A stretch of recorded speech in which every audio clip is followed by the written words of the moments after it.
Buonasera a tutti, buonasera Stevie P. Siamo pronti because we have a few things to talk about tonight. Yes, sir. It is Let's international go. break, so andiamo. Where is it? This button again. Here we go.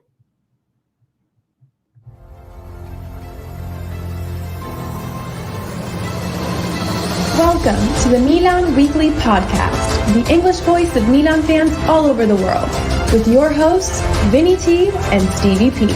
Benvenuti nella casa Giro in area, si gira, sinistro, rete, gol capolavoro di Olivier Giroud. Mignon with another magical save. Mamma mia, Teo Hernandez, coast to coast, del numero 19. Leao carica il mancino. Eccolo qua, Rafa Leao. Il Milan è campione d'Italia. Cari amici sportivi, welcome you to another edition of the Milan Weekly Podcast, episode 252 to be exact.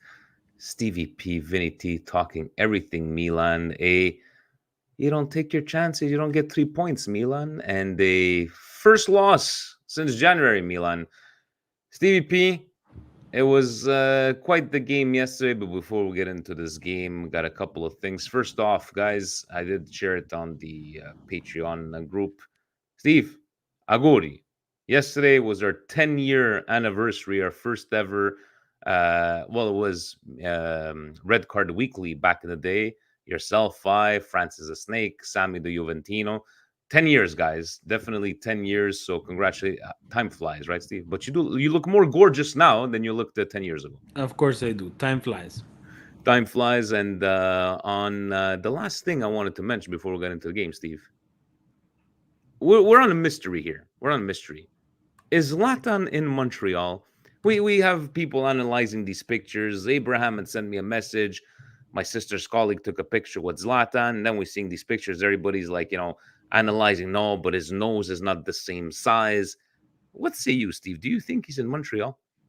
I seriously doubt he's in Montreal. If he is, it's a very big surprise. And Milan Club Montreal, we really dropped the ball. But I would be very surprised if that's him.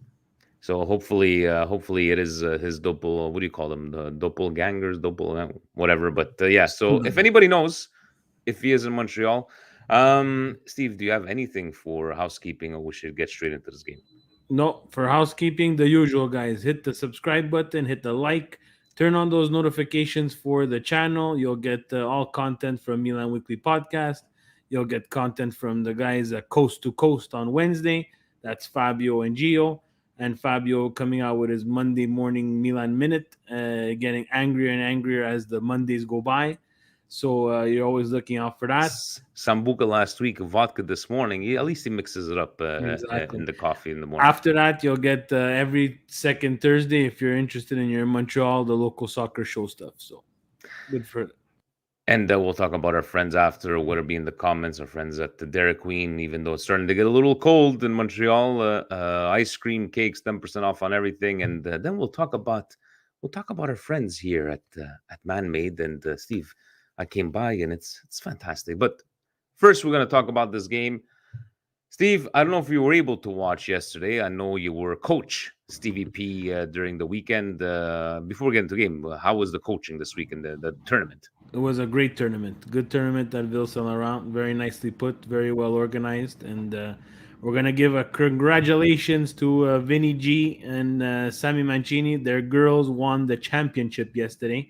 So the Romanista and Juventino did win some kind of silverware in September. So it's a big surprise for them. Campione di settembre. Yeah. Campione di settembre. Steve, a lot of people were, I'm not saying worried, but more worried about how we're going to perform without Leao. I know it wasn't the first time we hadn't had Leao on the starting 11.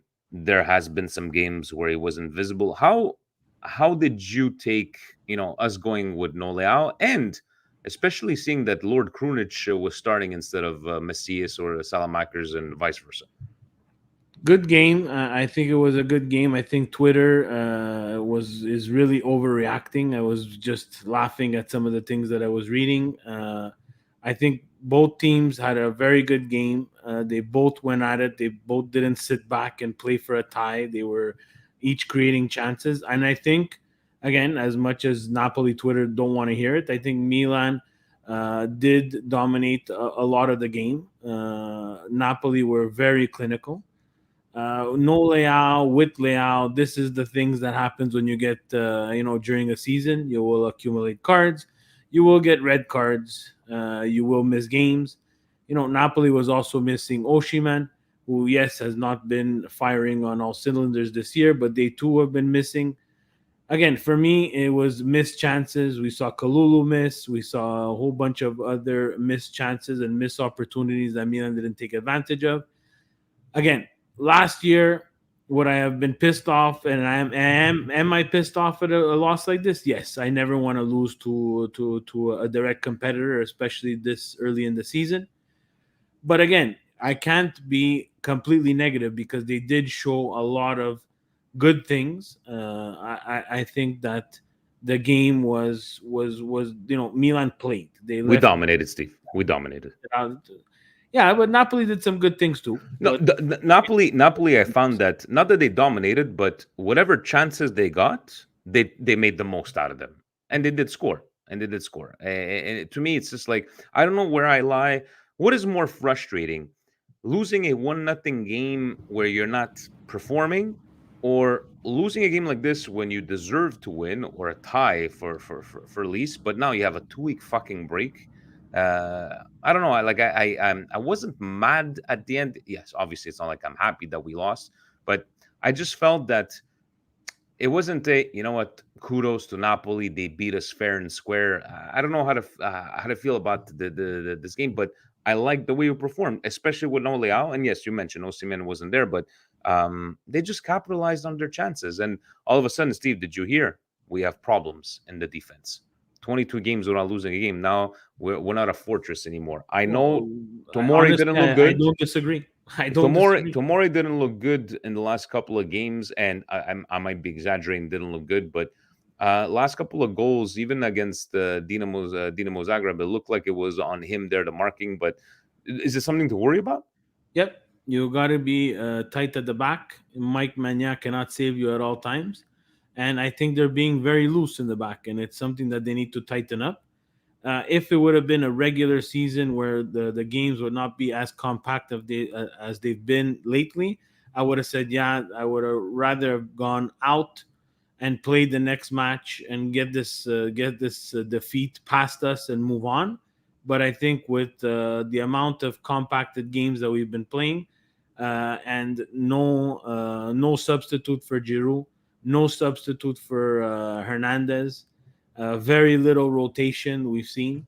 I think the 2-week break is a blessing in disguise for Milan, to be honest with you. And the defense is worrisome. Yes, I am worried a bit.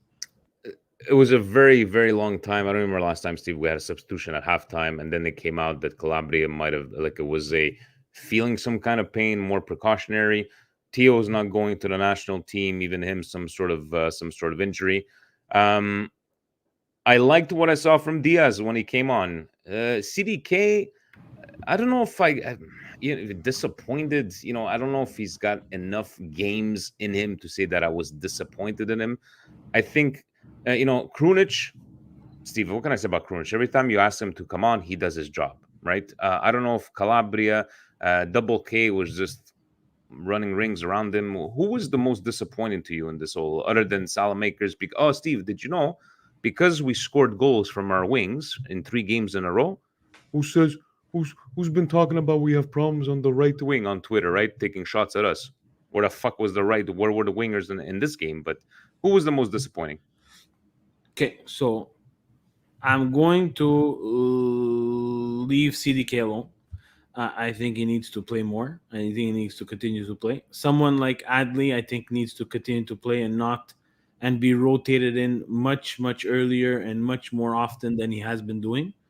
Diaz doesn't do it for me, and I'll just let that go. The right wing, you guys have heard me for 252 episodes. we need a right wing, and I don't care what anybody thinks of it. But I'm going to point at someone who I think needs to, again, I've said it before, I have to say it again. Tonali needs to take control of the midfield. Tonali needs to do more. This is not enough, especially in a game like Napoli. Cannot be giving away possession. Cannot be, lost for. How did he play so good in the Champions League? It was all over. X amount of minutes, and then reappear for just a little bit of time. He needs to develop some more consistency. Now, again, people are going to say maybe he's playing hurt. I'm going to go after someone like Tonali because we know that the talent is there. We know that people love to compare. I hate to compare, but we know that he does get called up to the national team. There is something that not only us Milanese see in him, but it has to be more than just recuperating balls or these small little tidbits that we see on Twitter where he takes a terrible first touch and then catches up to the ball. This is enough now. I need more from Tonali to become a leader when Leao is not there. And I'm not saying it's the same type of mindset, but to control and to give Benacer some time, because at a certain point we will break down.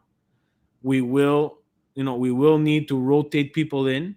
And if Benacer or Tonali, one of those two is not there, right now I'm more comfortable to say I'd rather a midfield with Benacer in there than Tonali in there, because I think Benacer can take more control than Tonali could. I didn't see a problem. I know he doesn't do it for you, but I think when he came on Brahim the Dream, I found that he really gave his all, and it looked like the game opened up a little bit. Unfortunately, it's not enough, Vinny. I'm done with giving it all. I'm done. I'm done with this. I'm not going to be... He's better than what he was last year. At the half of last year. It's not good. It's not good enough. Who was your best player? Huh? Who was your best player on the game? Giroud's our best player. Giroud and Theo Hernandez are our best players. Benacer has been the most consistent. I can't it's say fine, but you're talking right now. You're talking about Diaz, and everybody has to always find the silver lining. No, if it's not good, it's not good. Steve, I'm talking about the game. Yeah, but the game is not enough, Vince. It's not enough. Did you not find that the game that it opened up a little bit more when he came on? Of course, it's open. You have to find a goal. You have to find the goal, and then you have to find the winner. It was better than fucking salad makers on there.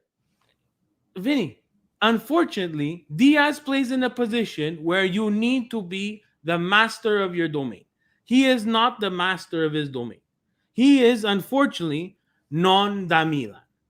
So now you want to call Brahim the Dream, and one day yes, and 1 week no, 1 week yes, 1 week no, 1 week yes. I'm telling you, non è da Milan. If the 10 didn't belong on Cianaloglu's back, the 10 surely doesn't belong on his back. That we're not going to disagree. So then let's move on, guys. You spent 35 million on CDK. Let's see what he can do, because right now we're all in with CDK. And it hasn't played enough for us. Like you said, I'm going to let him go for... So make him play, and you spent on the kid Adley. If you could slot him in there, slot him in somewhere else, let's go. The Pogbegas need to play. Let's go. Let's move on from these things and try to find the silver lining for someone. Giroud is 40 years old, and that's the only striker we have. So a bit of this game is on Milan itself. We have no one to bring on to make an impact. Absolutely no one. It's sad to say. It's really sad what you just said. And if you look at Napoli, which we were making myself, I did not expect them to do that mercato too. And I'm not saying that they're the solutions. And I don't even think they would fit the type of game plan that Milan plays. But they purchased the Raspadoris. They purchased the Simeones. You understand? This is depth that you can bring on and you can find a goal here or there. Are these the solutions for Milan? I don't think so. I don't think those players fit in Milan. But if you don't address that you have a problem where your 40-year-old striker is the sole impact player and the sole person who can score goals, we see in the chat, Lasic didn't even get a chance. He's still in the Primavera. Not even a chance to bring him on. No, he wasn't on the bench, was he? He looked like he was on the bench. No, he was playing for the Primavera. No, guys, let me know. He wasn't on the bench. No. He was playing with La Primavera. He even scored in the So 98th. we don't even bring him. So then it's even worse. I thought maybe they were going to put CDK. I go, okay, because he used to play as a striker. He's played. I go, okay, maybe they might move him there because CDK played as a striker in the Belgian league, which is equivalent to, I thought because it's a weaker. yes, but I felt with Giroud, Steve, he's been playing 90 minutes. He gets called up to the But France there's no team. one else. But that's on us. That's on Milan. We try to find excuses for things, but in theory, that's on Milan. They had to address that, and they didn't address that. It's just you know what? Maybe these 2 weeks is maybe a blessing in disguise. We'll see. They need all the time that they can get. I wish it would be 3 weeks. Rebic too, right? Another guy that Hurt as well. Hurt as well, and supposedly he's coming back for the end of October. We shall see. Because when we come back, we have Empoli, Steve, and then we have Chelsea, Juve, Chelsea, back to back. I believe, like in the span of 10 days. But what do you? So all in all, right? People want to lose their minds, guys. It's 7 games in Serie A. There are 31 games remaining. We are 3 points behind. People might want to lose their shit. Just the way, congratulations to Napoli. I was talking to Rafa and Marco from Serie A, and they were like, "Boy, were we fucking shitting our pants when Kalulu hit that post." But they both said it's like, you know what, a good game on both sides. But they both agreed. It's like, you guys, played better, but the ball is round, Steve. Right? This is what Calcio is, and it is a long season. But for me, nothing to worry about. Other than yes, the defense, but it's not like I'm stressing like those games that we would lose, like 1-0 where we didn't show up whatsoever. Anything else to add to this game? I don't like losing. I really don't. I don't care. I don't like that. I don't care that Rafa has nice things to say. In reality, I know that it's not true because I would be saying nice things and I really didn't. Really, we're friends. We're friends. Yeah, no, for sure. But I wouldn't mean them anyways. I just don't. I don't think that Napoli's that good. I really don't, and it showed. Like we're missing our best player. We don't really have all the options, and it's not like they dominated us. They took 2 shots on goal and they capitalized. That's what it comes down to. And again, that's how you win the game. But it's very easy to go on social media and now air out all your demons from the past and everything. Go look at the posts, but in reality, I don't think they're that good. I really don't. I like Mukhtar saying Napoli gave me more confidence in this team. Okay, so this is like the way we handled them and the double K. He didn't. He took a couple of fouls there. I liked it. Even that little incident with I think it was Tonali and Lord Krunic trying to he was dying on the floor. Then they tried to pull him up, and all of a sudden he was number 1. Steve, shall we move on? I know we do have to go. We'll do Patreon questions later. We'll do the Fanta Calcio as well, but we do have you called upon a friend because you wanted to discuss, because Steve, first time since 1955 in Serie A, shared this with you guys, that Milan, Inter, Roma, and Juve all lose on the same weekend, which is still something, right? But did you want to go into the Serie A, to FTS Brasil che descrive in italiano? Il Milan oggi ha una rosa buona e consapevole per questa stagione, ma servono più rinforzi nel centrocampo offensivo e servono anche attaccanti giovani per la rosa. You're saying it, buddy. We know. Steve, do you want to get into the rest of the scores of Serie A? We'll go through Patreon questions later. You can do whatever you want. Whatever I want. So you know what? Let's do a bit of Serie A. Steve, so talk to me. Who do you have with us today? So guys, I'm fed up of doing the Juve voice. So what I did is we reached out to someone. You've seen him in the chat. It's Mike the Juventino. We're bringing him on. And what a surprise. Mike the Juventino is not showing his face, guys. So a round of applause for Mike, because he does tune into Milan Weekly Podcast on a regular, does chime in. It seems to be, and is in conversations that I've had with him, a level-headed and realistic Juventino. Mike, I want to welcome you live to Milan Weekly Podcast as we do Squilla di Trombe. Hello, guys. Thank you, Stevie and Vinny, for having me on this podcast. Really appreciate it. Love what you guys do. Guys, and a big shout out to Mike's dad, who's really the guest of honor here, because Hmm. Mike's dad is a Milanese, and coming from a family where we were reversed, I in Mike's position as the son was a Milanese, and my dad taking the Juventini role from Mike in my family. I know how he feels, so he needs to be at his utmost best and as neutral as possible. So we're gonna go around the wheel to with these Well, games here, Mikey, and you let us know which ones you've watched and you tuned well, into, and we'll really stop at Monza do Juve. do Yeah, no do, problem. do you wanna do you have the trumpets ready, Steve, for us? So do you want to maybe start with the Juve Monza? No, we're gonna start in order. Let's go. Yes, please. Salernitana Lecce, guys. No, I did not watch this game. Steve, anything to add? Mike, I'm not. I don't even know if you watched No. anything. No. Moving on. Spezia Sampdoria. Steve, who's gonna get the chi mangia il panettone? Is Giampaolo panettone? Allegri. What does he have? 2 points. Sampdoria in 7 games with the Giampaolo, but Sampdoria. I think they needed to go to Serie B last year. It did not happen, but no surprising. I didn't watch the game, but it's just it's not working out. It's not working out. Sampdoria is terrible, and Giampaolo non mangia il panettone. No mangi il panettone. Mike, what do you think? Giampaolo's going to make it to Christmas? No. Nice and simple. Nice and simple. No, that's it.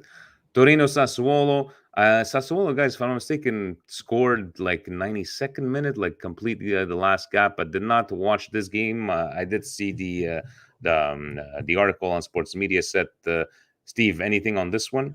No, only that I'm on the Berardi watch because I need him back in my Fanta Calcio. But Well, unfortunately, guys, with the tournament, the U9s playing in the Ville Saint Laurent tournament, missed a lot of this week's action, and I only have highlights. And I hate commenting on just highlights because it never tells the true story of the game. So I won't lie to anybody. well, let's just get to the first game there on the left hand side. Udinese Inter. Tre pere per l'Inter. Going up 1-0.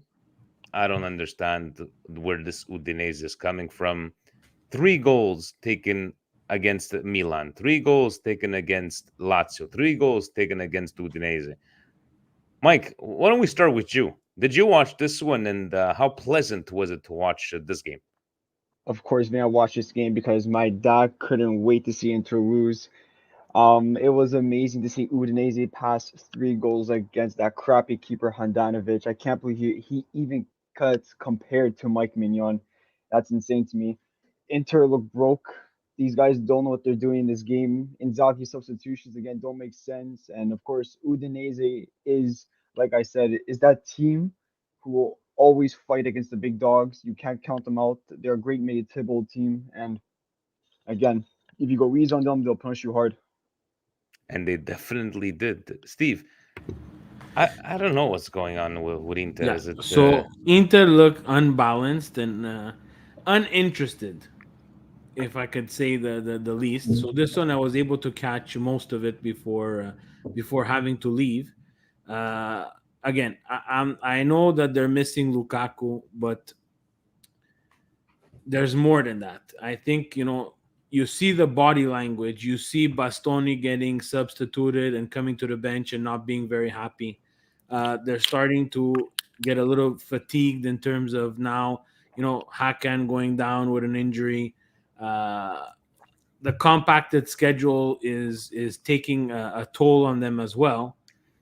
It's a couple of times now that we see a disinterested Inter, and I think last week they got saved at the end, but that wasn't a very good performance last week either. And then now against Udine, we said it. Mike said it correctly. You let your guard down against Udine, as Milan did in the first minute, and you'll find yourself behind very quickly. And this one here, credit to Udine as well. They went down early, and then came back with 3 unanswered goals. Inter did try Onana in the Champions League, and I'm not saying that the 3 goals are on Handanovic. no? I think he's But done it's more time. than enough for Inter, but Inzaghi is going to have to show a little bit of balls, and he's going to need to make a change. And I think that change has to be in nets, because I think Onana gives them another passing option from the back. And you see how that helped Milan with Mike Maignan. I think it can do the same thing for Inter if they go that route. I think it's going to put a little bit more ease on the three-man back, and I think it's going to change the way that they can progress moving forward. So, for me, it's just a head scratcher. I understand you want to be really honorable to this guy, but I think it would help them a tremendous amount if they get if they have Onana in there. And I think he's also a bit more athletic than Andanovic, especially now at this age. And then the rest of the guys just have to, like Milan, like we've said a lot of times, like Milan, they have to man up. Lukaku's gone, injuries, suspensions, compacted schedule, a lot of games in a very short amount of time. Let's go if you want to make a Scudetto race, or else you're going to end up fiddling around the It fourth started spot. off good, beautiful goal by Barella on the free kick, and then I don't know, like just Udinese took over, and that was it. And look, guys, let's not kid ourselves. We like to see the Inters lose in this manner, the Juventus, and vice versa. But it's still 7 games in. The season is not lost to them. We could poke fun all we want, but let's not talk too fast, because if we have to start talking that Inter's not going to make Champions League or Juventus or whatever, there are 31 games remaining. Please remember that. And no, guys, that was not a new soundbite on Steve's soundboard. I love your dryer sound, Steve. President is gonna go. What was that sound there in the background?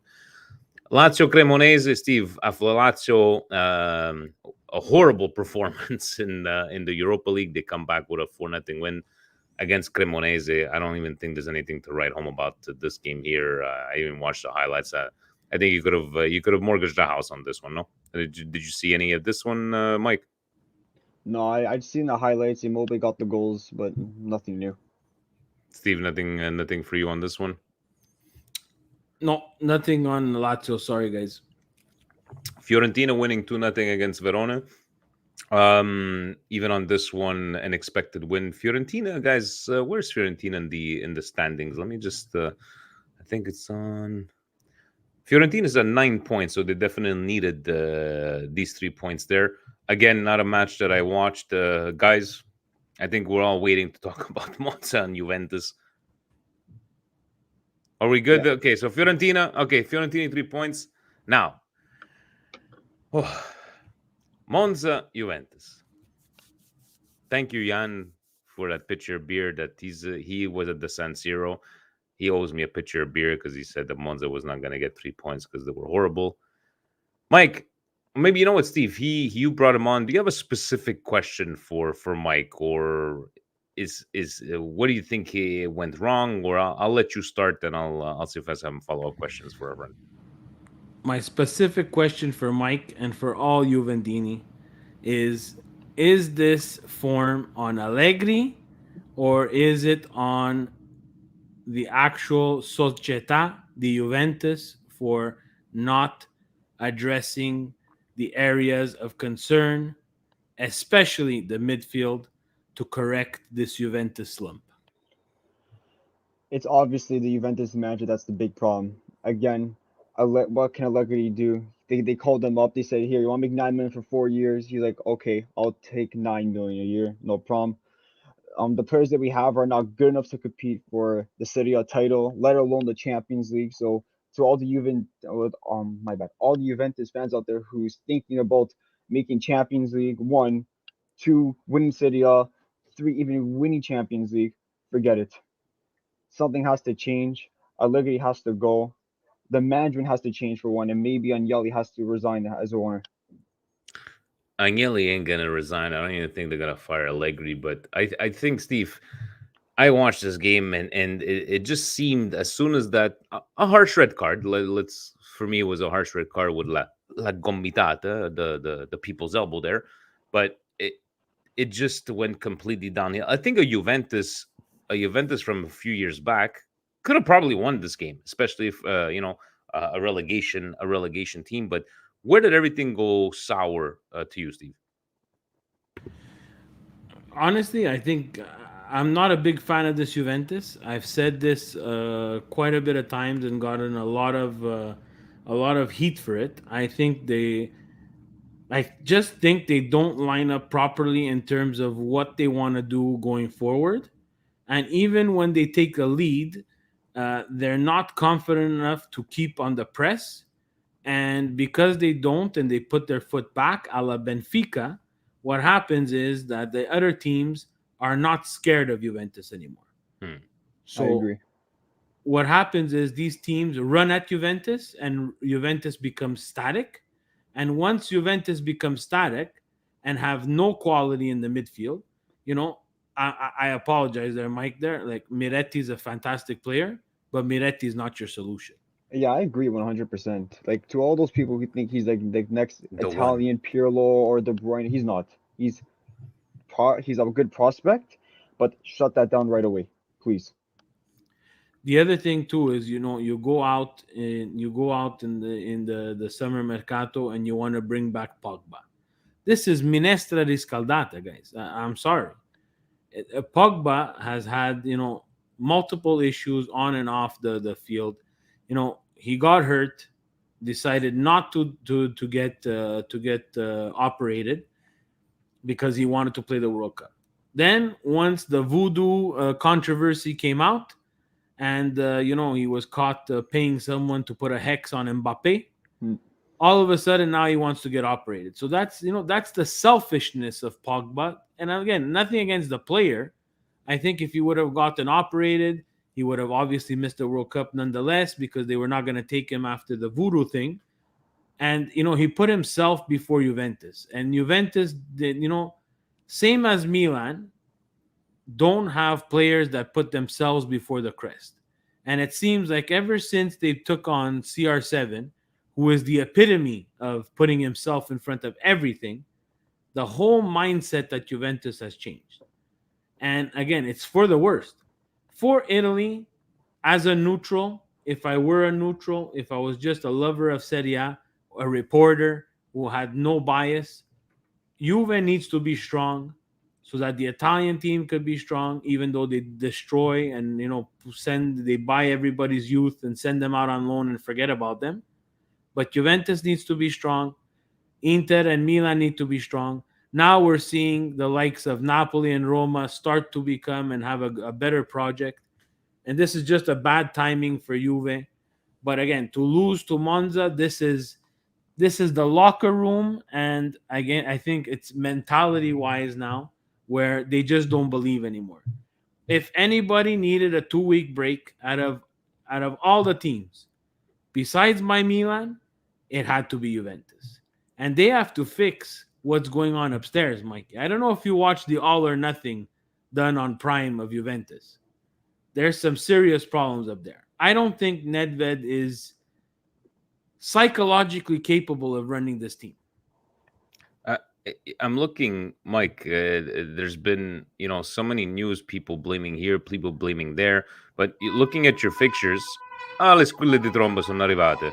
You have Juventus playing Bologna, and then they're playing us, and you have, you know, Juve, Maccabi Haifa, Juventus, back and forth. So you need to win against Bologna, and it just seems to me like we like to make fun of Bonucci, and Bonucci's not the defender that he once was, but. Am I wrong to feel that he just seems like the only one that cares? Vinny, you're not wrong. Bonucci is probably the only one that cares. Maybe you can say Vlahovic. Vlahovic puts like his heart and soul into every game he plays. You can tell No, Mikey. Mike, I'm gonna stop you there. No. Mikey. Bonucci is the only one that cares. Bonucci is seems that he cares. He's one of those like chameleons. He makes it seem like he cares. If he would have cared, he would have never pulled a little shitty baby fit and left for Milan and come to Milan to fuck us over even more. He would have stayed at Juventus. He doesn't care, Mikey. He doesn't care. His partner in crime is gone. He's exposed. He doesn't care. He stood like a zombie in front of everybody, in front of all the fans. He's like, oh, he seems that he cares. Oh, come on, guys. These guys don't care. This stupid things about standing in front of the fans while they yell at you and scream at you. Even Lazio away. Okay, they lost 5-1. You have to stand there and take criticism from people. Like, guys, where are we? Where are we? Where are we, guys? Where are we? This is Juventus, guys. That's a proud. Be proud of the crest. You don't stand in front of. Come out, talk to. Don't do it on camera to show the world that you feel bad, and you make the fans. You make the fans scream at you, and you sit there with your stupid face. It's basically a stupid face. They're looking like dummies. Because don't tell me that they hear what they're saying. It's No, but impossible. at least this time, it's like even with that incident with the referee the week before, for once he didn't talk out of line, because usually Bonucci talks out of line. But Mike, you were saying this is like, okay, so if he seems to care, do you see any other players that seem to care about Juventus's fate?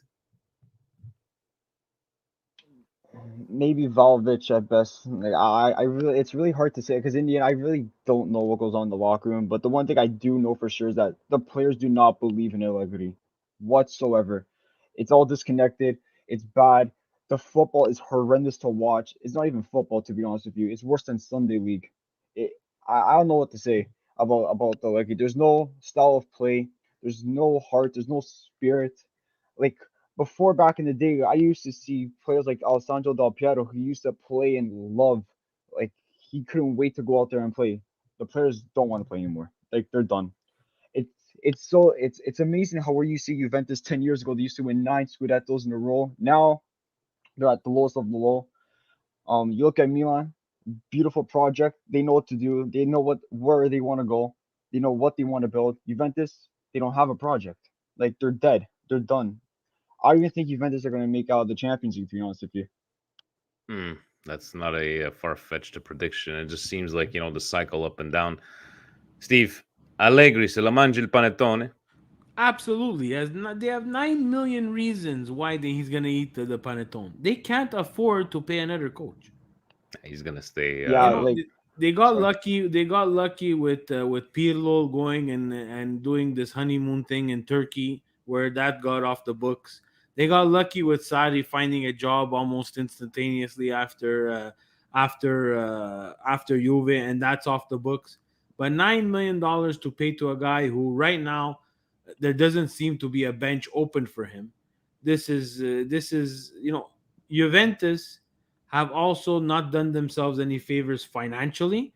Obviously, this will be they will be bailed out by the Italian government in the next couple of years, where they'll digest some more debt and ingest some more money from Fiat and the Italian government. So that's going to save them, which doesn't happen to the other teams like Milan or Inter or Roma. But again, I commend Mike, because there's not a lot of people out there who understand and were able to digest when your team is bad.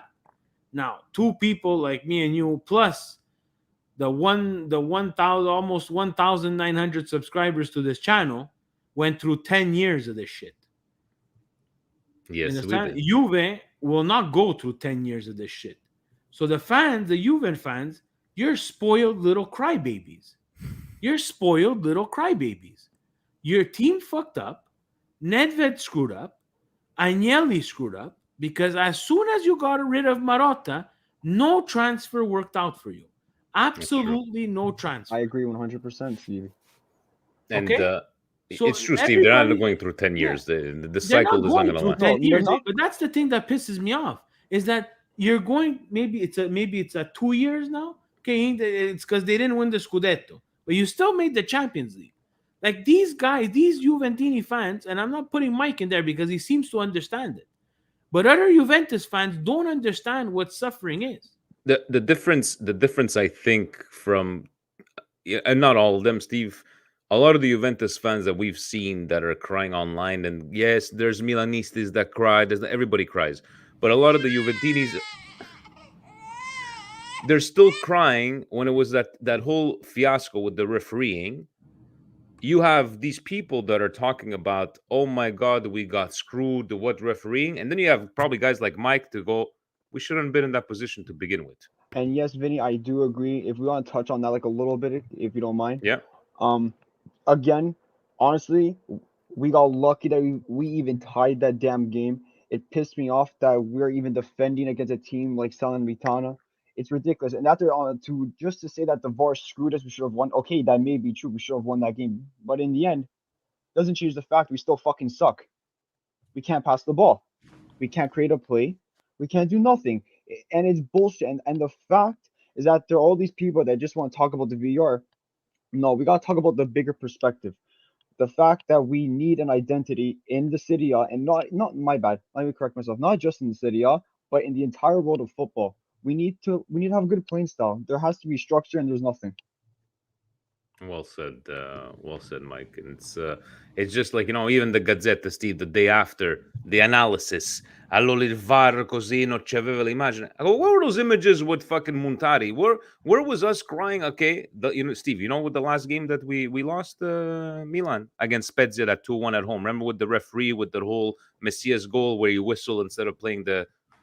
We were fucking mad, but what did you say after that game? We shouldn't have been battling at home against a team like Spezia. Right. Yeah, so those in are the end, the games. Those are the games that are that the win or lose your scudettos, and you come out on the bad side of those games. And again, we remember the Benevento game and the goaler scoring for Benevento. There's a lot of in the last 10 years, Milan fans have a lot of games that we should have never been in that situation to begin with. It was just poor planning from the previous owners, but you go through it and it's tough. For Juventus, I understand. They went all in and they tried the CR7 project. But guys, unfortunately, the Serie A doesn't do teams any favors, guys. No. In another scenario, in another league, look at CR7 and Manchester United. He's there. They took him in. They don't care about his salary. They make so much money. He's not bigger than Manchester United. He knows he's not bigger than Manchester United. He has to sit. He's going to sit. And he has sat. And again, to his defense, though, this project was way, way, way, way, way destroyed, even pre-CR7. Because CR7 was just a patch. CR7 was able to win you some games, score those clutch goals. He did contribute, but the project was broken a long time ago. And then, there's one person that CR7 can't beat, Messi can't beat, maybe even Tom Brady can't beat, and that's Father Time. You cannot beat Father Time. Definitely not. So, Mike, we'll see what muster up for Juventus, but definitely I see they're going to continue with Allegri. One team that's going to continue with their coach, definitely, even if he got red carded, Mourinho. Steve, I campioni d'Agosto. What happened to the campioni d'Agosto? Losing at home against Atalanta. Watch this one. I don't know. Roma didn't look like they were, a couple of chances here. Zaniolo was back, but they lost. They lost against Atalanta. Someone call Tammy Abraham and check if he has his shoes on still, because he burned all kinds of goals and he screwed up my Fanta Calcio. Besides that, the game was a sleeper. Atalanta scored a very nice goal, the youngster from the top of the box, assisted by another youngster. So they're picking out those youngsters again, Atalanta. But besides that, we had Zaniolo. Again, I think it was a penalty. I have to agree. It might have been outside the box, but in reality, if you don't want these guys to dive, you need to call those things. Because, Zaniolo being held by the shirt at the edge of the box and him, to his credit, in that scenario, not going down, doesn't get that PK call, and they don't get a shot on net. They don't even score. It's lost. Then it causes them later on in the game to not even be touched and look like as if he got struck by lightning. So it's on Serie A and it's on the officials. If you want to crack down on stuff like that, it doesn't mean that he has to fall to get a call. So I think Roma deserved better than the loss. I think that should have been a tie because after Atalanta going up, there was not much more that Atalanta did to create any more chances that made them very dangerous. So. But Mike, how exciting is it to see a Serie A, even only after 7 games, to have 7 points between the 9th spot and the first spot? Do you think that this, being tight and this battle for 1 to 5, 1 to 6 is going to continue for the whole rest of the season? Honestly, yeah. Serie A is a different league now. It's not as it was before when Juventus was just dominating. And if you're a neutral, congrats! Like you have a hell of a league to watch. In my opinion, it's more entertaining than the Premier League because you see Udinese going up first place 1 minute after the second minute. You see Napoli now in first place. But I was talking to those kids at church hours. Me, Serie A is so boring. Me, EPL is so much better. Okay, guys. Okay, because they like the Norwich versus Fulham or whatever. Anyways, I'll talk They about. Don't even watch those games. These are upcoming games, guys, for Milan. Big week, obviously, for the Champions League. We have, we're looking at against Juventus too, and Empoli on the way back. Steve, we're gonna keep Mike on. There's a couple of questions that he might even give his point of view on the Patreon, because then he's gonna stay on for the Busted Calcio tweets, because even though in Italy, Jan found us a couple of good busted tweets, and unfortunately, Mike, most of them are from Juventus camp. So you're gonna stay with us. Ciao Ale, come stai? Ciao Presidente, il vero Presidente, come stai te? Tutto bene? Tutto bene, Gets me every time. grazie. First question from Shane O'Brien said he needs some of Fabio's meds, but he says, to be fair, though we bossed the game for most of it against one of the best teams in the league, we will likely be Serie A champions based on that fact alone. So Shane, not really a question, but he's feeling positive. He liked what he saw. Peter Bernardi, the zombie, we haven't seen him in a very long time. Cari amici, I'm back after Patreon hiatus. What is to be made of Dest coming on for Calabria and not Kalulu? That's a good question, Steve. Peter's always got the good question. What do you say to that one there? Guys, we purchased these players. Can we give them a chance? Like 2.8 we million. purchased, Yeah, but we against Napoli, purchased Steve. Dest. Yeah, So when do you want to play him? but why not Kalulu? Because you want to rotate. Yeah, You want to rest players. You don't want to destroy players. You purchase Dest. You want to know if he's worth 20 million when it's time to buy him? You play him against Napoli. Because playing him against Monza, mind you, Milan could make a meal of playing against Monza, but not like Juve. But again, you know what I'm saying? Playing them against, trying to shelter them all the time, we're never going to know if they're actually that Milan. So, I like the call of sending him out against Naples. He's playing against KK.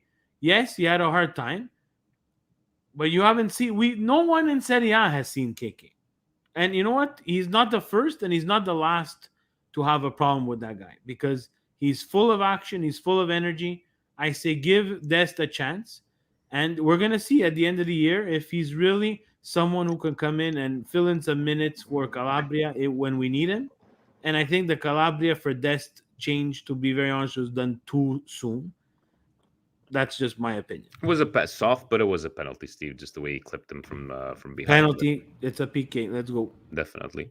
Fabio's saying, I'm fucking pissed. We should have scored more. We could have, we should have, would have. It makes me sick. Inter and Juve look like a joke, and we slip on a banana peel to end up with margarita pizza on our face. We bring on bums like Diaz, and they bring on a goal scorer like Simeone. Why didn't we look for someone like him instead of this bum Origi? I'm pissed. No question. Just lots of fuck being yelled here. We march on because we are not done. We lost last year and we turned it around. Defense needs to tighten up. So not many questions, Steve. A lot of just frustration. But Steve, Origi is back in training. He says might be there for the end. It would have been nice to maybe have some sort of alternative. But yet to have a question here. Gio saying, gutted about the loss. We missed too many good chances. Question, what the hell has happened to our defense making too many mistakes? Also, what was Pioli thinking of starting Kajar instead of Kalulu with Kushneshness is a fast player. Our right side of defense was slow. We'll feel gutted until we play Empoli. All our injured players get healthy. And can the management finally listen to Stevie P? And we need a right wing. This is dynamic like Leao. Steve, the Kajar, I was reading that he played him because thinking maybe a lot of long balls. He is tall. Maybe give him some more minutes with this rotation. But would you have put back Kalulu and Tomori? What do you think his decision was behind? That's what I read. You I have don't know. to rotate again. You guys, we have to rotate. We cannot play everybody all the time. Kajar for Tomori, for Kalulu makes sense. In Napoli, again, even without Oshiman, you saw that they were trying to whip in crosses inside, and they were faster. But again, we have to remember that Kajar needs game. He needs game time. He needs to get his legs under him. He's coming back from a very tough injury, especially from the center backs. Again, I like the rolling of the dice and putting someone who has a little bit more experience there. PK is not on him. Besides that, there wasn't too much that he caused any danger. Took care of a lot of aerial duels that we needed. And again, look, once we took everybody out, we got beat on an aerial duel to go down 2-1. So, and maybe Tomori needed a rest, Steve. Tomori's played a lot, right? Tomori's played too much as well, yeah. Saying Fuji's in front of where was Vortex, even Malik Chow, as we're supposed to pronounce it. We'll see. But again, nitpicking at 7 games in. Vincenzo Mancini, good evening, guys. After letting this loss digest, I can now look back and not be too upset about the performance. We capitalized on the chance created in the first half, but the results would have been completely different. The good news is that Milan have passed a difficult set of the games to start the season off. Picking up only 1 loss, I think a solid run of form will follow after we return from the international break. Since we are experiencing a fairly serious depth issue when it comes to our attack, do you think Milan's transfer focus in January should still be on the right wing, or is it talented center forward now priority number 1? Thanks, guys. January is the toughest mercato, guys. It's very hard. It's very hard to bring in someone. Yeah. No, it's very hard to bring in someone that we really need. I think they need to concentrate on obviously trying to reinforce areas of weakness. If it is at the center forward position, I would look for rental, but that's not the solution forever. I would be very surprised if even one of those guys is available. If they are available, young and fit the project of Milan, sure, why not? But I'll be very surprised, especially with the World Cup. It's going to be all a very strange winter mercato. Nothing. If I'm mistaken, it's before the World Cup, right? They're gonna do World Cup, Mike. I think they're gonna start the winter transfer. They're changing the dates. I don't know if you know, Mike, at 100%, or guys in the chat. As far as I'm concerned, still in January, no? Yeah, so then it'll be after the World Cup. So then everybody's going to be overpriced because of the World Cup. Yeah, pretty much. It's unfortunate. Well, at least we got a good question to end with the Derek and the Mike. Maybe get your input. Would you sell Leao in January if Chelsea offered that buyout clause or came close? I'd be tempted after seeing how we operated today. It's only 1 game, Derek. But what say you, Mike? If you were a Milanista and they came on knocking, because Maldini did say, that there was nothing on paper, but they did come on knocking. There's some sort of report today from these journalists that, Chelsea is still knocking on the door. Would you sell Leao for 150? Never. You will have to be brain dead to sell Leao. Honestly, he is the guy who can create. He beats his man. He can dribble. He can score. He can assist. He's the perfect player to build up to the future with Milan. Never sell him. And if he doesn't sign a renewal, what do you do, Mike? Pardon? And if he doesn't sign a new renewal, what do you do? We let him go for free? If he wants to pull like one of those things where like he thinks he's bigger than the club, get rid of him a year early or 2 years early. I don't know. Hey, we got 2 years left on his contract. 2 years left. Sorry. Okay, then try your best to renew him, because honestly, why would he go to Chelsea either? Like, Chelsea's a garbage club. They're a banter club in the Premier League. Yeah, he's not going to Chelsea. He's renewing with Milan. He loves the club way too much. That's my opinion. Stevie P, 150 if they come a knocking. There's going to be more than 150 on the plate at the end of the year.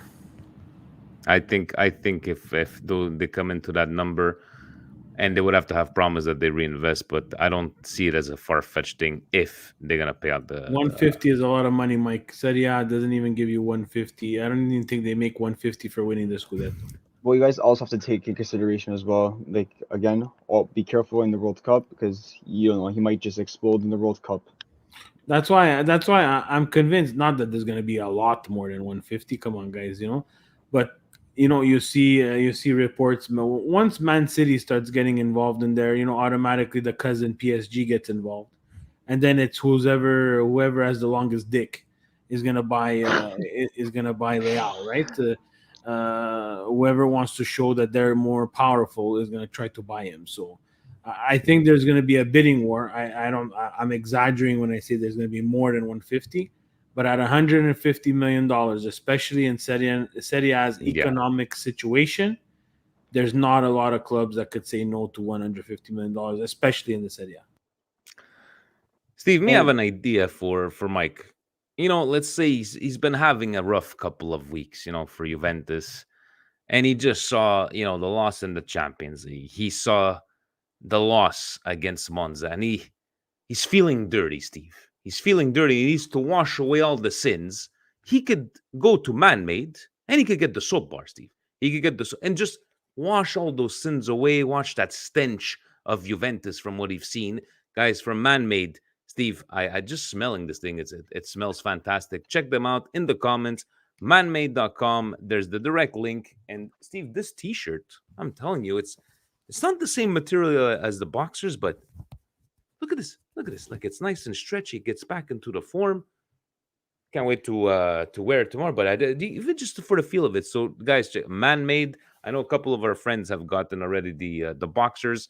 T-shirts available. The socks as well. They stay up. And Steve, I believe you've used the bar. Were you able to wash away this? And you don't have the stench of Juve on you, but how was it? The bar is great, guys. It's no girly perfumes. Let's be honest. It is as they market it, a natural moisturizer, guys. I'm someone who does suffer from dry skin, and I'm not saying this just because we got a bar of soap that is a moisturizer, but it is a very good man's bar of soap. Yeah, no, honestly, it says we stripped away harsh chemicals from conventional soap and made it perform for a man's standard with natural ingredients. You'll feel clean without any dryness. Shea butter will leave your skin feeling hydrated. You'll soon receive an uptick in compliments due to our fresh smelling fragrance and washing away the Juventus stench. So, Mike, if you need, click on the link in the comments. Right, you could get yourself a nice soap from here. Maybe, who knows? Maybe the soap is gonna rejuvenate. Awesome. I'll wash with my tears.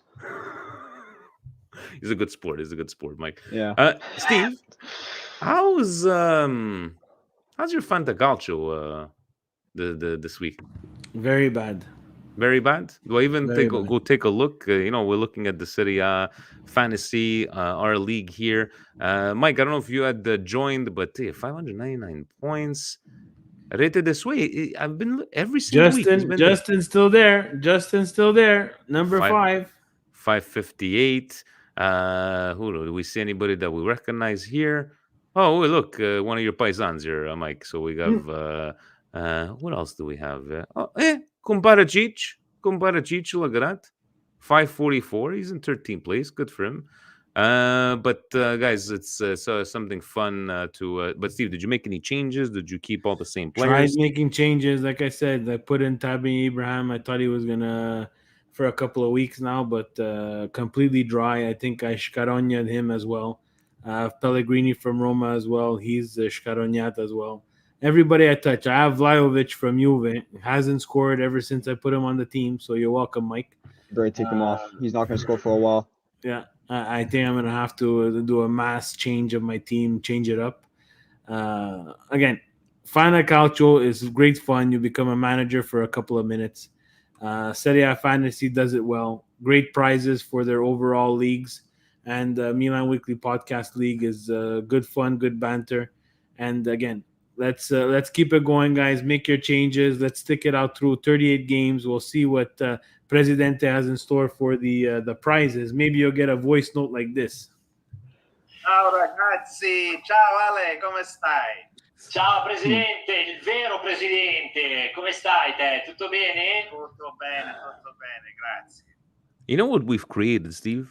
When we were in Milan and we were with the Fantas, I was reading out messages from our admins. It's like, but Vince, can you read Marcello's messages in his voice? And I had to read all these messages in Presidente's voice. See what we've created? But yes, Serie A Fantasy. I will say one thing: I am not in last place, which is a good thing for me. Are we ready? I just have a question for you guys quickly. This just came across my mind. I was just going through my phone. You guys didn't see Jose Mourinho's comments after the game, did you? What did he say exactly? On IFTV, he posted a comment saying, if you have to be a clown, there's a lot in this league, and you have to dive like you're swimming in a pool. I need to change the way I coach my team in training. You gotta love Mourinho. Yeah, I saw him. Always the one to play the media and take out the pressure from his team. Yep, and kudos It's on genius. him. Yeah. That worries me, though, given the fact that players have to dive now. But what are you going to do? No, that's what we were saying in the Roma game, right? That you don't call that foul, and now everybody's going to be diving. We also had Mancini in that game. Look like he got struck by lightning as well. So I hope it doesn't turn to that. It's terrible. But Mourinho is a master of the media. He knows how to take the pressure off his team and put it on him. And see Steve Fujin Fanium is blaming you for Tammy's recent form. Steve, we kept Mike here for a reason, because there's a couple of beauties in this one here. So let's go for busted tweets. Let's see what Jan. This should be fun. He is in Milan, and he's like, I'm going to find you a couple of them while I'm waiting for my girlfriend to get dressed. And in the span of 15 minutes, he was able to find us a couple of them, Presidente, getting them all together. So, guys, the first one is a reply about the world needs a Dino rain so bad. And in this video, they show Ronaldinho, all the fantasy things, and hold on, I can't see, but they put a video of this guy. Shit, can you guys read it? I was actually I had it on the. It's basically, Steve, it's like an English player from the EPL, a guy I've never heard about before, and it was like, look no further, and he was trying to compare this guy to Ronaldinho. Oh man, I can't see. Can you guys see this guy? One Basa Saka? Yeah, that guy there.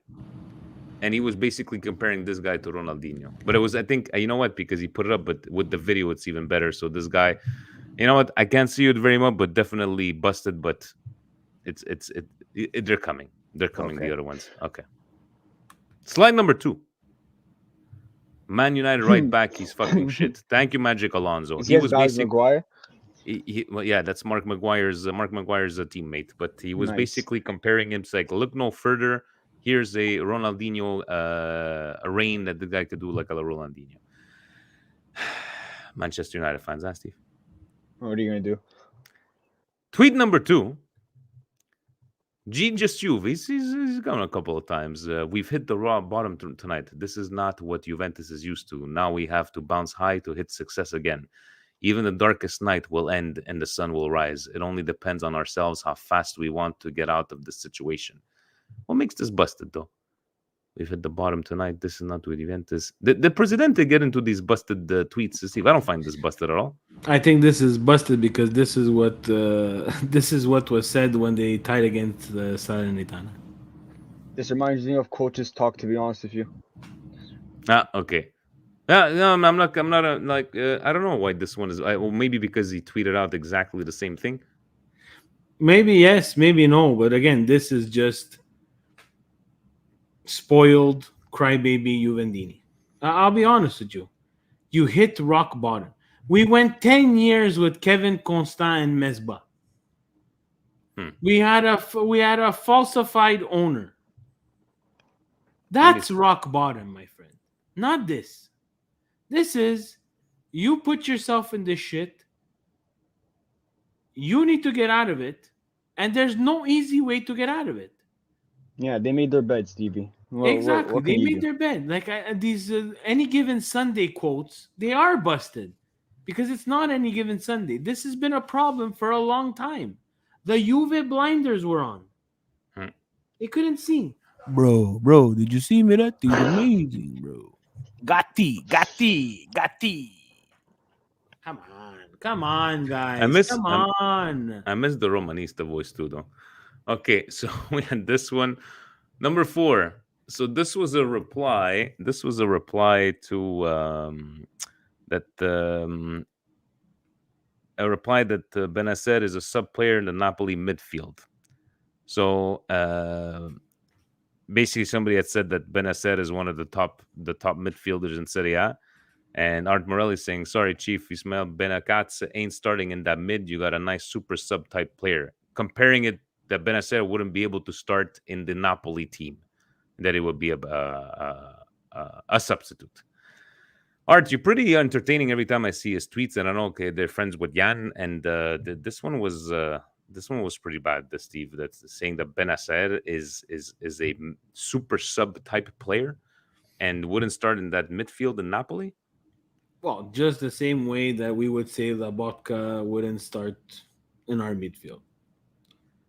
He wouldn't. But that's why. You're never going to start someone else who doesn't play in your You're going to compare Benacer and Tonali with Lobotka. He's actually pretty good. He's good, but you can't put him compared to that. Why not? Okay, but you're going to tell me that Benacer is starting in that mid super sub. He chooses that he doesn't want to play him in his midfield. All right. Same thing the other way around. It's not busted. He chooses not to play him. That's fine. All right. I start him in my midfield, but he doesn't start in his midfield. Personal preference, I guess. It's always going to be team bias there, Mike, right? Miretti starts in your midfield. Benacer doesn't start in the midfield of Juventus. Honestly, for me, he does. No, for you he does. But if you ask another Juventino, he's never going to say yes that he starts in the Juventus midfield. He's going to say Arthur's better. Even Arthur at Liverpool, where they already want to kick him back and send him back home to Juventus because he's not good enough, Benacer still wouldn't start in the Juventus's midfield. They would find a problem with him too. But he's not a Napoli fan, this guy. I don't think so. But anyways.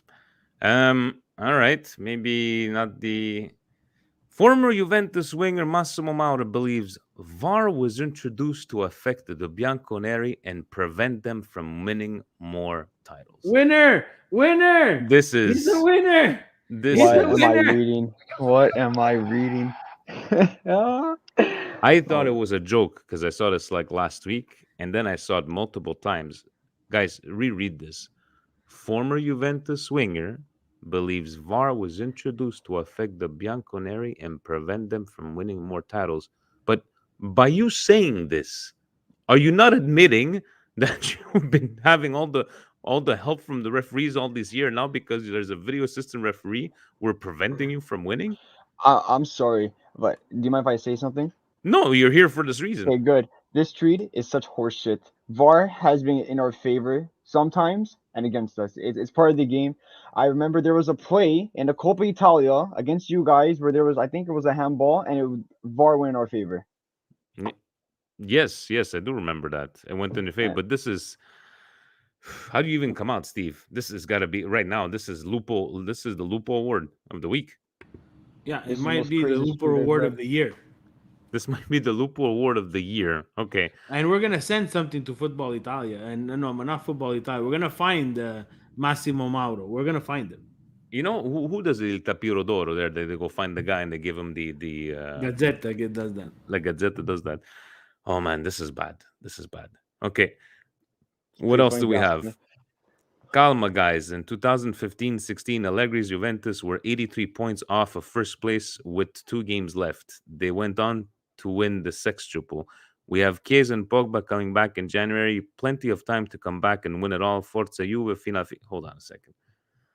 Allegri's Juventus were 83 points off of first place with 2 games left. they went on to win the 6th champions. So this guy is comparing that in 2015-2016 they were 83 points. So he was saying they were 83 points, but how many points were away from first place? I don't understand this guy's comment. Disqualified because we can't understand the thing. It's probably a joke. For me, it looks like it's a joke. Well, he was saying that they were at 83 points, but if they're only 1 point away from first place, how does this The make way any I sense? read it is that they were 83 points off first place. Yeah, even me. That's Yeah. That's a lot of points to be off, and with 2 games left, and then you win the 6th tuple. okay. My suggestion: if Jan's on vacation, we're gonna have to no busted tweets, so we go find out because it's rather complicated to see what was this one busted or 83 points off of first place. No. Anyways, I think he's referring more to that other second spot there, where they believe that Chiesa, Pogba coming back in January, they still have time to make a run for the Scudetto because it's wide open. But that's not busted. Anything could happen. Anything can happen. Honestly, I would even say that Chiesa and Pogba are coming back in January because, like you said, anything could happen. And given our luck, Pogba's probably going to get injured getting Chiesa. Again, we'll see what happens with him. But speaking of busted, a reply to the downfall of Juventus began the day he left, and the downfall of Juventus began the day he signed at Juventus HQ. So now, Steve, one guy is saying the downfall started when he left. One guy is saying, no, the downfall of Juventus the day he signed. So how is he just trying to justify that? So Juventus's downfall started when Ronaldo signed. How does this make any sense? The downfall started when they changed their logo, to be honest with you. That's the downfall. Almost, because, again, like we talked about earlier, they tried. Again, the economics just didn't work out, didn't allow them to upgrade where they needed to upgrade, and now they're paying the price. It's very simple, guys. You could be on the team where he started the downfall. I don't believe that that's the case. I don't also believe the downfall began when he left. I believe the downfall began way before all that. So this is completely busted. It's just trying to find excuses and not being able to say, you know what, I'm a Juve fan, but my team screwed up a while back ago, and this is the shit that I'm in right now. Yeah, it's almost as bad as Allegri using the injuries as an excuse why he can't beat Monza and Salernitana and so on and so forth. Why don't we have the busted of Allegri saying that it's like a virtual Juventus with all the injuries? Milan, what the fuck? What do we do last year with the he's saying that when we're gonna face Milan, we it's gonna be a virtual Juventus with all these injuries that we have. Okay, Allegri. Don't forget, Vinny, 2020, Milan suffered the most injuries and the most players out due to COVID, and yet you guys still play beautiful football. And that's where it was busted a bit for Allegri. So this one here, but Steve, I don't even think we needed 7-8 of them. This has got to be it. Sometimes we should just reserve it for the one and only, because that's the winner. This is the winner. Yeah, I think Yannick could have just given us this one. Nothing was going to beat. Nothing was beating this one. The Mauro/Lupo Award. So, Mike, thank you for joining us. But you know what? Maybe you could think of something. It was really like the indigestions and the feel good moments of the week. Steve, do you have any indigestions? Yeah, no. For me, indigestion of the week, guys. Honestly, it's just the overreaction to the Milan loss by all of Milan Twitter, getting on players like Dest and Calabria and CDK. Look, we played a good game. We came out on the short end of the stick. We're not going to win. We were not going to go undefeated this year. It's just too compact. You have to just be realistic in your expectations for this team and what we can do this year. I think, we're in a good spot. I think mentality-wise, I think we can come back from this. I'd rather lose now to Napoli than at the end of the season where it costs us even more points and a chance to win Scudetto number 20. My indigestion goes, well, it happened yesterday in the game, but it's a general fucking indigestion. To Bunny Buddy out there that fucking have their notifications on while you watch the fucking game, what kind of a sportivo are you? Yesterday, forget it was the stupid fucking Napoli fan behind us that, yeah, look, it's coming. Oh, this is the goal. And then sometimes I hear, oh yeah, they just scored. Wait, it's coming in 15 seconds. Can you turn off your fucking notification? Can you guys watch the game? Why are you on your phone while watching the game? So turn off your stupid fucking notifications and watch the game. That's my fucking indigestion. And fuck that Napoli fan. Okay, now I feel better. Mike, do you have any indigestion? Maybe the Juventus fans of Twitter? Do you have something that really came and, get you When this they week? ingest them, like something that makes me sick. Yeah. Like, does it have to be in Serie A? Could be anything. It's in the football world. Whatever indigestion comes. Okay, well, something again. It's a bad part of the sport, and it should never be accepted anywhere around the world. Is what happened to Vinicius Jr. during the Atletico Madrid game.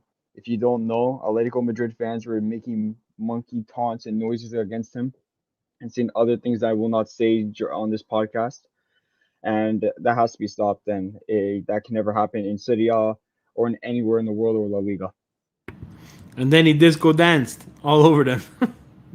That's the best part. I love Vinicius Jr. He's such an amazing player. You have Dinamo Zagreb, fans in Milan saluting, Nazi saluting, trying to destroy little mom and pop food trucks. Racism, this kind of shit. Anyways, you know what? That's definitely a good indigestion. But let's finish off. With a brioche, Steve. A feel good moment for you. Feel good moment, guys, is we get a break. I'm gonna be very honest with you. Next week we're breaking for international duty. I hate international break, but I think it's a brioche for everybody, especially these players that are just continuously getting injured. Let's see what this break gives, and I'm curious to see how Milan bounces back from a loss. I'm going to second that motion because yes, to take a break next Monday, the Fabio and Gio for sure they're gonna carry on with a little show. But Steve and I will take a little break on Monday, and definitely needed. Sometimes we just want to relax on a Monday. Sundays usually it's the last day of the weekend, and Mondays, but at least we want to have. I know we didn't talk about the Italy call-ups, Steve. Maybe we'll talk about it in a couple of weeks. And I don't know. I don't know if I should feel bad, Steve, or maybe you should knock a sense into me. I don't know if it's because they didn't qualify, and I'm embarrassed to say I don't have no interest in watching. Is this bad to say? Nations League? No one watches Nations League, to be honest with you. No, but a Nazionale, it's like it's always La Nazionale, and I just feel like I feel less Italian by saying it's like I have no interest in who got called up and who are, I don't know. Maybe it's just me. Like it's disgusted that no World Cup for the second time. It's Steve. Am I wrong? Absolutely. No, I know. I want to get out of this. For me, I watch. I will watch. I watch everything. I just want to see Samaki do good. I'm sorry, Stevie. No, go ahead. Honestly, I watch everything. I will watch the Nations League. I will watch friendlies. I want to know what the Nazionale is doing. Again, not making the World Cup. That's on Italy and that's on us. But if you want to come to the parade, you got to suffer the price, my friend. You know me, I don't do parades, but I think it's not that I'm not gonna watch. It's the lack of excitement. The lack of excitement about La Nazionale and seeing who's coming up and we have the one and what are these players gonna look like. But anyways, we shall see what happens this week. Mike, do you have a feel good moment this week? No brioche. Yeah, Inter getting slapped. I like it. That's a very good win one. A lot of fans like that, Mike. They're going to be a return guest. He's doing it good. He's like, you know what? Fuck the Interistas. Maybe he is converting. Maybe he's a closet Milanista. It's okay. You know what? So maybe it's a figli patrita. You got that Milan blood inside of you. Yeah, that's probably from my dad low key a little bit. It's all good. It's all good. Steve, do we have any closing words? Let's wrap it up. Forza Guys, Milan. Let's go. Ovunque e sempre. Forza Milan. We'll see each other in a couple of weeks. Ciao, guys. Vincerai, non ti